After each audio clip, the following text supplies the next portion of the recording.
Ohranjamo kategorije od lanskega leta, torej 6 kategorij, od tega 2 tekmovalni.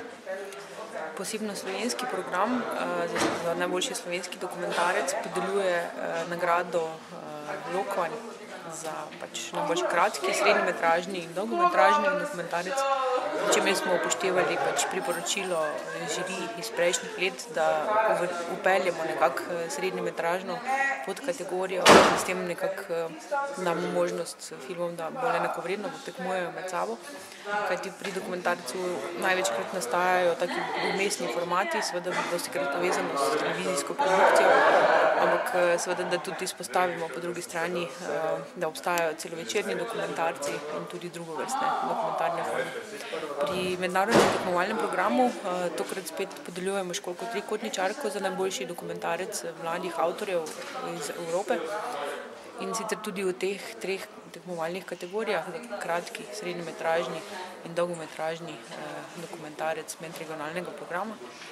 In v tem programu se predstavlja 15 dokumentarnih naslovov, kratkih, srednjih in dolgih. Torej, v slovenskem programu pa se predstavlja vsega skupaj 35 filmov, s tem, da so 3 žal netekmovalni, zato ker v njih sodelujejo oziroma so sodelovali ljudje, ki pomagajo nekako ekipo sploh pri ekipi dokmo vzpostavljati. Zanimanje za dokumentarno produkcijo dokumentarnega filma raste, ne? Publika pa kaj misliš? Pa celi odnos tak na nacionalnem nivoju recimo? Meni se ne zdi, da je problem samo publike. Dokumentarni film, redki so dokumentarni filmi, ki so blockbusteri, ki so komercialno uspešni. Ampak to seveda ne pomeni, da bi lahko svoje življenje podrejali sam nekim takim težnjam, da bi se spostavljali samo tistim, če je komercialno uspešno. Dokumentarni film prinaša s sabo čisto eno drugo kvaliteto, ki ni nujno komercialno uspešna. To je ta, da reflektira oziroma povezuje neke oddaljene realnosti oziroma ljudje iz drugega konca sveta prenaša neke realne slike, kako je mogoče na drugem koncu sveta. Ja, letos smo prijave zelo zgodaj zaprli, tudi iz nekih čisto organizacijskih razlogov, ker smo šele konec poletja ugotovili oziroma dobili vsaj neko potrdilo, da lahko odpremo najprej eno dvorano.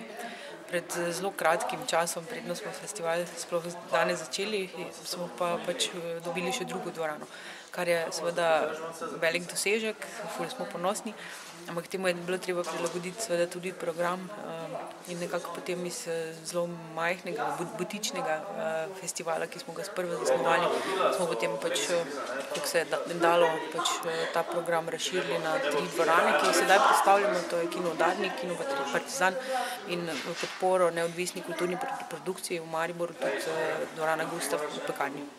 Kar mene žalosti osebno, Jaz sem danes že imel nekaj intervju, pa sem rekel, da so trenutno v Mariboru pa v Sloveniji nasploh surovi časi za neko neodvisno kulturno produkcijo. Zakaj? Zato, ko projekti, ki so že etablirani, ne samo v Sloveniji, ampak seveda v širšem mednarodnem kulturnem bazenu prostoru, kot je recimo tudi Dokma. Torej 6. edicija Dokma, letos prvič ni prejemnik subvencij mestne občine Maribor.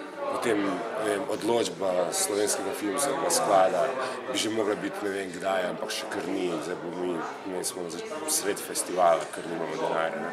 To so taki res surovi časi za neodvisno kulturno produkcijo, da mi se zdi, da za ta mogoče nek pozitiven vseeno premik na področju ustvarjanja dokumentarnega filma, za samo njegovo popularizacijo, pa bi mogel biti pozitiven premik tudi drugje, v nekih samih sistemskih koreninah, jaz vidim vzrok tega, da recimo tudi taki projekti, kot je Dokma, 6. edicija mednarodnega festivala dokumentarnega filma, ne vem, za nek način trepetaje, oziroma se sama sebe pečati s tem, da izvaja 6. edicijo, ne glede na negotovo prihodnost 6. ali pa celo 7. Čeprav zdaj to ne bi seveda daleč od tega pomenilo, da jaz napovedujem, da ne bo 7. Vseeno so take stvari, pri katerih je treba vztrajati, in vseeno v bistvu nahajamo se v Kino Partizan.